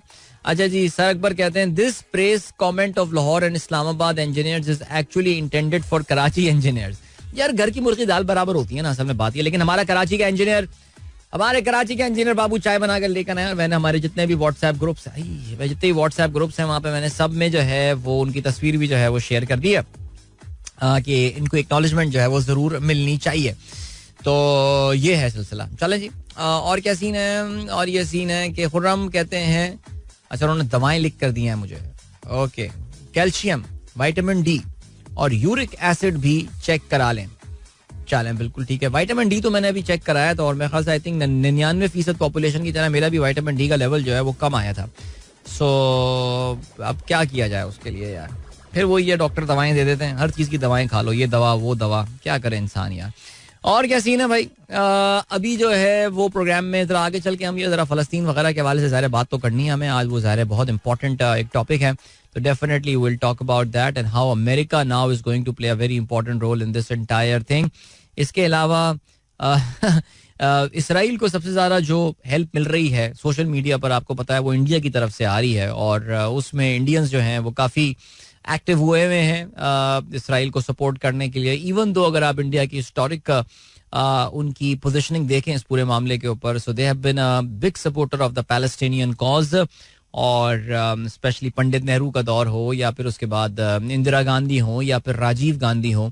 But now I mean उनका ये भी नहीं था कि इसराइल से उन्होंने कभी फड्डा किया हुआ हो या कोई नाराजगी की हुई हो, लेकिन कम से कम फलस्तीनियों को भारत में अपना एक दोस्त दिखता था. लेकिन अब सिचुएशन ऐसी नहीं है. आप जितने भी आपको इंडियन बड़े बड़े ट्विटर हैंडल नजर आएंगे, आप देखेंगे कि उनका झुकाव जो है वो काफी ज्यादा जो है वो भारत का जो है वो इसराइल की तरफ जो है वो हो चुका है.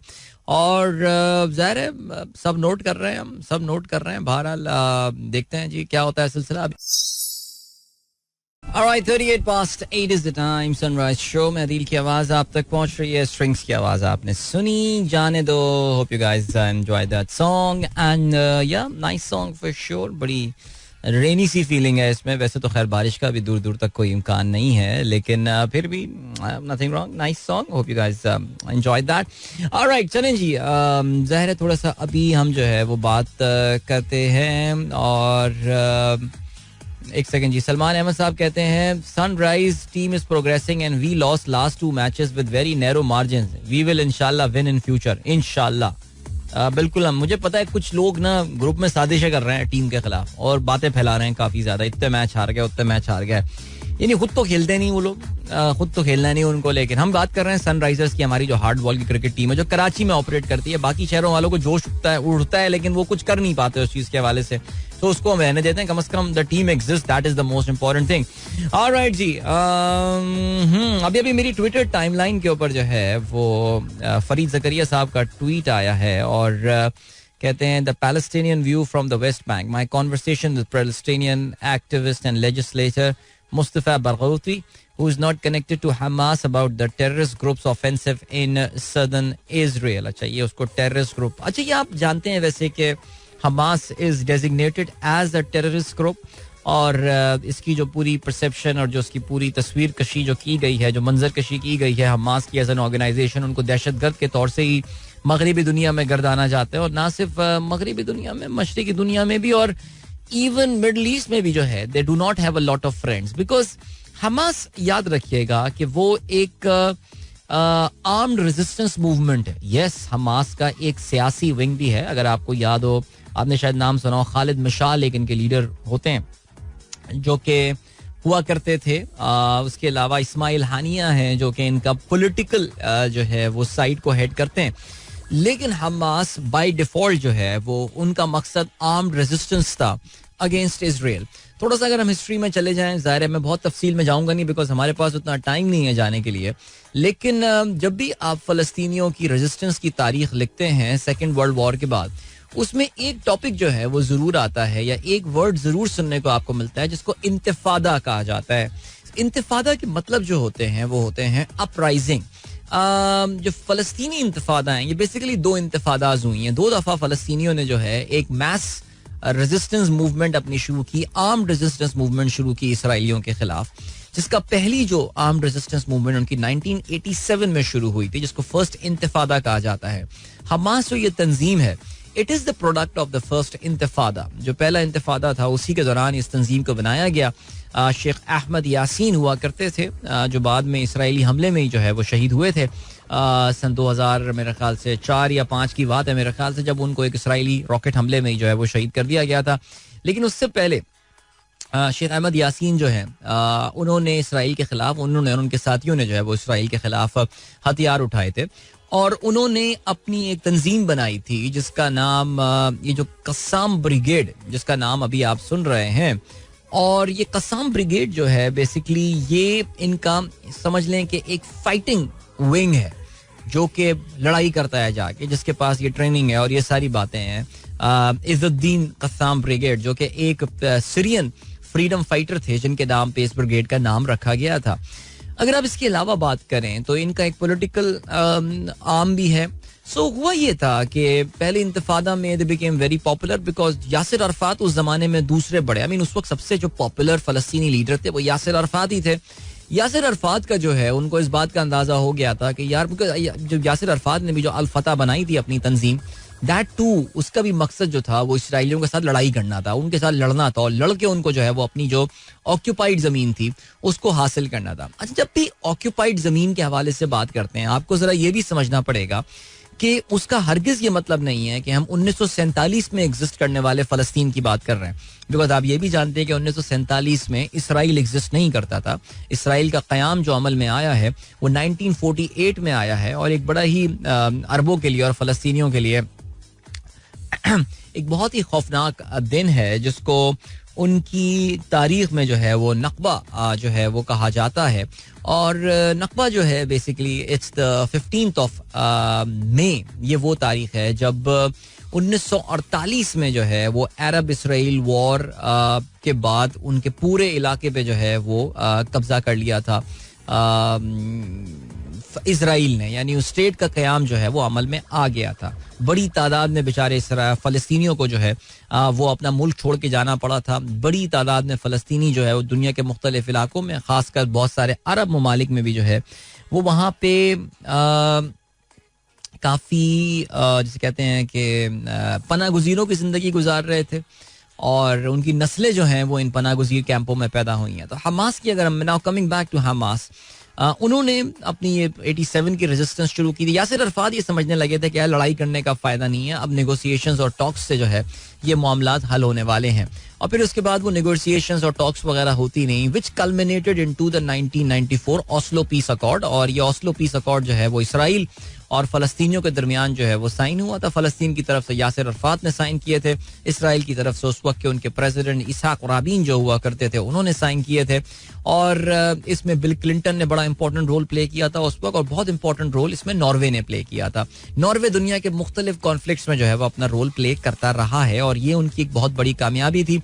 अब ये भी जानते हैं कि इस ऑस्लो पीस अकॉर्ड की वजह से यासिर अरफात और इसहाक राबीन को नोबेल पीस प्राइज जो है वो भी उस साल का मिला था. सो बहरहाल ये मामलात आगे चलते रहे. कभी भी हमास ने इस ऑस्लो पीस अकॉर्ड को नहीं माना था बिकॉज उनकी नज़र में ऑस्लो पीस अकॉर्ड जो है वो दरअसल एक तरह की नाकामी थी मूवमेंट की.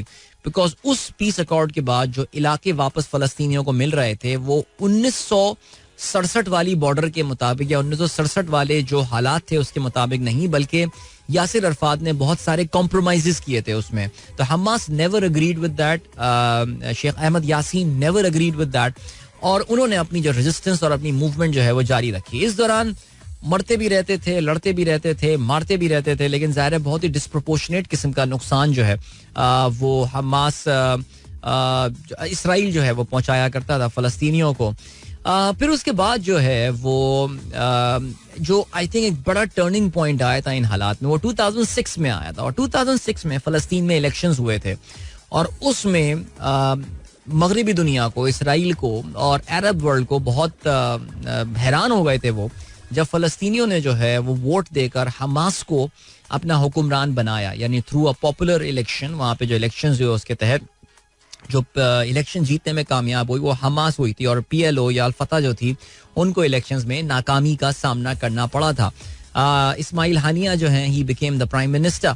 और ज़ाहिर है ये ज़्यादा अरसे सिलसिला चलता नहीं रहा बिकॉज सब ने कोशिश की है किसी तरह जो है वो हमास को पावर से हटाया जाए. और वो फिर हुआ यही कि जी इनकी आपस में जंग लड़ गई, अल-फतह और हमास के दरमियान आपस में बंदूकें चलना शुरू हो गई. और फिर हुआ ये कि जो गजा की पट्टी का इलाका है, जो फ़लस्तीन की जहाँ हम बात करते हैं, ये बेसिकली दो एरियाज हैं. एक है वेस्ट बैंक का एरिया जिसे आप दरिया उर्दून के मकबूजा मगरबी किनारे, रिमेंबर जो हम खबरनामे में सुना करते थे, the West Bank of the river Jordan. और दूसरा जो एरिया था वो गजा की पट्टी था. तो गजा की पट्टी जो है जो छोटा एरिया है उस पर कब्जा हो गया हमास का, जिसकी बेस वहीं पर मौजूद थी. और जो वेस्ट बैंक था वो अल-फतह के कंट्रोल में चला गया, जिस पे अभी भी आप जानते हैं रामल्ला में बैठ के महमूद अब्बास जो है वो वहाँ से अपनी हुक्मरानी कर रहे होते हैं. सो बहरहाल जी ये एक इसका छोटा सा बैकग्राउंड है. और हमास पे 2007 के बाद से जो है गजा पे इसराइल ने ब्लॉकेट कर दिया. जब से वहाँ पे हमास का कब्जा हुआ है, इसराइल ने उनकी बॉर्डर क्रॉस कर दी है और बहुत 20 लाख के करीब लोग वहाँ पे रहते हैं जो कि काफ़ी इनह्यूमेन जो है वो कंडीशंस में रहते हैं. एक इसराइली फौजी जर्नैल जो है जो साबिक सरबरा उनकी फौज का था, उसने कहा था कि it's the biggest open air prison in the world, दुनिया की सबसे बड़ी जेल है ये जहाँ पे हमने 20-22 लाख लोगों को जो है वो कैद करके रखा हुआ है. अक़वाम मुत्तहिदा के सेक्रेटरी जनरल एंटोनियो गुटेरेश ने रिसेंटली जो है वो रहम की अपील की थी कि यार इन लोगों के ऊपर रहम किया जाए जो इतने सारे लोग इन हालात में रह रहे हैं.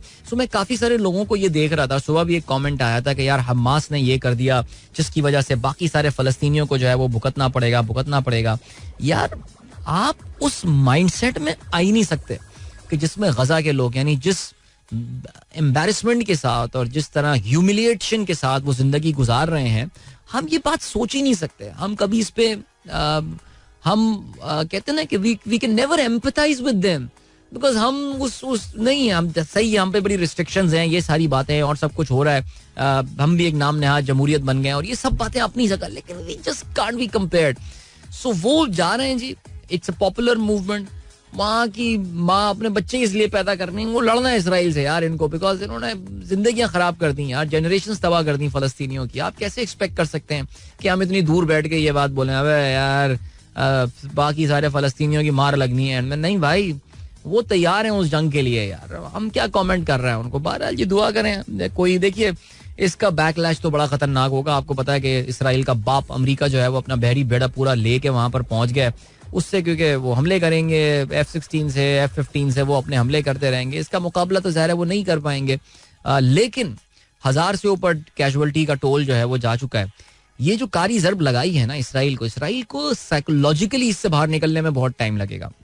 कभी मौका मिलेगा इस पे भी बात करेंगे, बिकॉज इसराइल दुनिया की एक वैसे तो छोटा सा मुल्क है लेकिन एक बड़ी फौजी ताकत है. और टेक्नोलॉजी को उन्होंने जिस तरह कॉम्पनसेट किया है with the number of soldiers that they have, the iron dome जो उनको अमेरिका ने तोहफे के तौर से दी हुई थी, ये सारी चीजें वो जिस तरह ये नाकाम हुई हैं और जिस प्रिसिशन के साथ हमास ने प्लानिंग करके इन पे अटैक किया, उस छोटी सी जगह पे उन्होंने हमला करके उन्होंने जिस तरह इसराइल को हिला दिया, इनको इस शॉक से बाहर निकलने में बहुत टाइम लगेगा. और कहते हैं कि वो जख्मी हाथी जब होता है तो वो तो फिर हर चीज रोनता चला जाता है. बहुत नुकसान होगा ज़ाहिर है गजा के लोगों का, लेकिन इट्स देयर वॉर यार, they are fighting their war out. And हम तो सिर्फ बैठ के यहाँ बातें कर सकते हैं. I think the max we can do is pray for them, that's it. और इसके अलावा क्या है. एनीवे जी, आगे बढ़ते हैं. अभी ब्रेक की जाने मिलेंगे. इस ब्रेक के बाद don't go anywhere and keep listening. Welcome back guys, एक बार फिर से आपको खुशामदीद कहते हैं. This is the sunrise show with me Adeel. Good morning. इन दोस्तों ने प्रोग्राम ट्यून इन किया. अच्छा भाई, ये जो फलस्तीन का जो मसला चल रहा है, इसका ज़ाहिर इम्पैक्ट जो है वो इंटरनेशनल ऑयल प्राइसेस पे ऑलरेडी नज़र आ गया है. और हमारी जो थोड़ी बहुत उम्मीदें थी और ख्वाहिशात थी, और बल्कि हमारे टीवी चैनलों ने तो ऑलरेडी रिकॉर्ड करना शुरू कर दिया था, खबर चलानी शुरू कर दी थी कि 40 रुपये पेट्रोल की कीमत कम होगी, 30 रुपये पेट्रोल की कीमत कम होगी. ऐसा लग रहा है कि हमारे ख्वाब थोड़े अधूरे ही रह जाएंगे, बिकॉज आज सुबह जो है वो पेट्रोल की प्राइसेस ने ज़बरदस्त जंप जो है वो देखा है. और जहाँ पे पेट्रोल की प्राइस आपसे, मैं पेट्रोल की प्राइस नहीं कह रहा, ऑयल की प्राइस जो है वो आपसे कुछ दिनों पहले $81.50 पे जो है वो आ गई थी. अपना लोएस्ट उन्होंने टच किया है. इस वीकेंड के बाद जब ये सौदे खोले तो फिर एक मौके पे it reached it's highest eight 86, तकरीबन $46 और 40 सेंट पे जो है ये पहुंची है. यानी तकरीबन कोई 5% से ज्यादा का जो है वो इसमें इजाफा हुआ. थोड़ी सी गिरावट अभी देखने में आई है. 86 पे इस वक्त जो है वो, मैं यूएस मार्केट की बात कर रहा हूँ, ऑयल ट्रेड कर रहा है, जो कि अभी भी 4% ऊपर है. सो चलें जी, जरा अपनी, मैं उस वक्त भी यही बोल रहा था बात कि यार अपनी ख्वाहिशात जरा कंट्रोल में कीजिए. अभी भी तकरीबन पूरा एक हफ्ता है, ऑयल की प्राइसेस तकरीबन 6 दिन है. ऑयल की प्राइसेस एक बार फिर से रिविजिट होने में, उस वक्त तक तो पता नहीं क्या क्या हम देख चुके होंगे. उस वक्त तक हम इंडिया पाकिस्तान मैच भी देख चुके होंगे. वैसे खैर इंडिया पाकिस्तान मैच होना नहीं है, इंडिया पाकिस्तान मिसमैच होना है, बिकॉज जिस तरह इंडियन टीम खेल रही है मुझे तो पता नहीं, लग नहीं रहा कि इनको हराएगा कौन इस वर्ल्ड कप में. लेकिन फिर भी बहरहाल चलें, जो है सिलसिला वो ये. वैसे वाकई अभी हमारे दोस्त साकिब शान साहब ने एक बड़ा इंपॉर्टेंट सवाल पूछा है, धर्मशाला की आउटफील्ड पर आपके क्या कमेंट हैं. अच्छा जी, आपको शायद इस बात का अंदाजा हुआ होगा कि धर्मशाला जो उनकी आउटफील्ड है उसके बारे में इंग्लैंड ने ऑफिशियली अपनी कुछ परेशानी का इजहार कर दिया है. इंग्लैंड अपना अगला गेम जो है वो धर्मशाला में खेलने वाला है. और कल इंग्लैंड की team went to the ground but they refuse to practice there. उन्होंने वहाँ पे जो है वो प्रैक्टिस करना जो है वो उसको इरादा तर्क कर दिया. और उसकी वजह यह है कि धर्मशाला की जो फील्ड है वो इस तरह की हुई है कि जहाँ पे ये बीच में उनके एक बॉलर मुजीबुर रहमान के, जोनाथन ट्रॉट जो कि कोच हैं अफगान टीम के, उन्होंने ये बात बोली कि Jonathan trout could have suffered from a career threatening injury. जिस तरह उसका पाँव जो है कल वो जाके लॉक हो गया था फील्ड में, और now this is not for the very first time कि धर्मशाला के इस खूबसूरत से ग्राउंड देखें, उसका माहौल तो बड़ा खूबसूरत है, आसपास हिमालयन माउंटेन्स वगैरह आपको सब नजर आते हैं. लेकिन the problem with that place is that कि वहां पे they are not able to put up a good outfield. अगर आपको याद हो फरवरी में ऑस्ट्रेलिया के साथ भी टेस्ट यहाँ पर होना था, लेकिन वो टेस्ट मैच नहीं करवाया गया बिकॉज आउटफील्ड तैयार नहीं हो पाई. अब तो खैर आप देख दो फॉल में आ चुके हैं, समर का सीजन गुजर चुका है, लेकिन ये आउटफील्ड जो है, इनफैक्ट जो पिछला मैच वहां पर खेला गया था उसके बाद भी ये बात बताई गई है that this outfield was rated as average by international. जो मैच रेफरी थे उन्होंने इसको एवरेज करार दिया है. इंग्लैंड की टीम जब वहां पर आई और उन्होंने आउटफील्ड की कंडीशन देखी है, so they have decided not to do any practice yesterday. उन्होंने कहा जी इस आउटफील्ड में हम प्रैक्टिस नहीं कर सकते. इनफैक्ट बेन स्टोक्स की जो बेन स्टोक्स डायरेक्ट इंजरी से रिकवर हो रहे हैं, उन्होंने भी जो है अपने इन खदशात का इजहार किया कि ही मे गेट अगर वो इंजर्ड दोबारा ना हो जाए इस तरह की फील्ड में खेलता हुआ. तो ये तो इंडिया के लिए बड़ी एम्बैरेसमेंट की बात है कि आप वर्ल्ड कप के मैचेस जो है वो ऐसे ग्राउंड में रखवा रहे हैं कि जहाँ पे एक्चुअली जो ग्राउंड है वो वर्ल्ड कप के मैचेस के लिए जो है वो ऑनेस्टली वो तैयार भी नहीं है. लेकिन बहरहाल जी ये है सिलसिला. आप जानते हैं ना कि ये जो इनका दिस हिमाचल प्रदेश में ये धर्मशाला जो है ये ग्राउंड आता है and it is close to the home town of Anurag Thakur, जो कि इंडिया के मिनिस्टर ऑफ स्पोर्ट्स हैं और यूथ अफेयर्स हैं.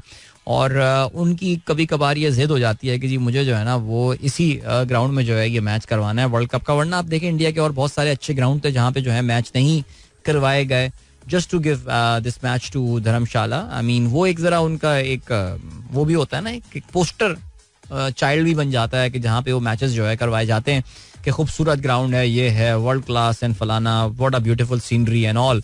लेकिन जब प्लेइंग कंडीशन ही वहां पे ठीक नहीं होंगे तो फिर जाहिर है क्या मजा आएगा खेलने में. बहरहाल जी धर्मशाला में अभी आने वाले चंद दिनों में मैच होना है जाहिर है, लेकिन अभी फिलहाल तवज्जो जो है वो हैदराबाद, बैक टू बैक 2 दिन वहां पे मैचेस होने वाले हैं. आज न्यूजीलैंड और नेदरलैंड्स की टीमें जो हैं वो एक दूसरे के मद्दे मुकाबिल इस मैच में आएंगी. न्यूजीलैंड बड़ा मैच जीता है अपना पहला, डिफेंडिंग चैंपियन इंग्लैंड को रहा है और ये आज का मैच भी जीतने में कामयाब हो जाएंगे. देखते हैं नेदरलैंड जिस तरह की फाइट उन्होंने पुटअप किया अगेंस्ट पाकिस्तान वो आज पुटअप करने में कामयाब होंगे या नहीं. कल पाकिस्तान एक बार फिर से एक्शन में होगा. पाकिस्तान के मैच के हवाले से ज़ाहिर है हम तफसील से जो है वो इंशाल्लाह कल बात करेंगे. अभी फिलहाल जो है वक्त आ गया है कि मैं आप लोगों से इजाज़त लूँ. आप लोग का अपना बहुत बहुत ख्याल रखिएगा. आज ऑफ कोर्स इंटरेस्टिंग डे होगा बिकॉज आज एक बार फिर से सुप्रीम कोर्ट के जजेस जो हैं वो हमारी टेलीविजन स्क्रीन पर नमूदार होने वाले हैं और प्रैक्टिस एंड प्रोसीजर एक्ट की जो कार्रवाई जिसको चीफ जस्टिस काजी फायज ईसा साहब की ख्वाहिश के मुताबिक जो है वो दिखाया जाता है लाइव टेलीविजन पे. आज उसकी कवरेज जो है वो एक बार फिर से रिज्यूम होगी और सवाल ये पैदा होता है कि क्या आज इस पे फैसला महफूज हो जाएगा और इसकी कार्रवाई जो है क्या वो अपने इख्तिताम को पहुंच रही होगी. वी विल वेट एंड सी. और बाकी का सीन है जी वक्त आ गया है कि मैं आप लोगों से जो है वो इजाजत लूं. अपना बहुत बहुत ख्याल रखिएगा. इंशाल्लाह मेरी आप लोगों से मुलाकात जो है वो कल सुबह एक बार फिर होगी अगर सब कुछ खैर खैरियत से रहा, मेरी तबीयत ठीक रही और जो पाँव भी है जो सही रहा अगर, तो इंशाल्लाह कल जरूर मिलेंगे. Till then good bye, god bless, अल्लाह हाफिज एंड पाकिस्तान जिंदाबाद. This is Mira FM 107.4.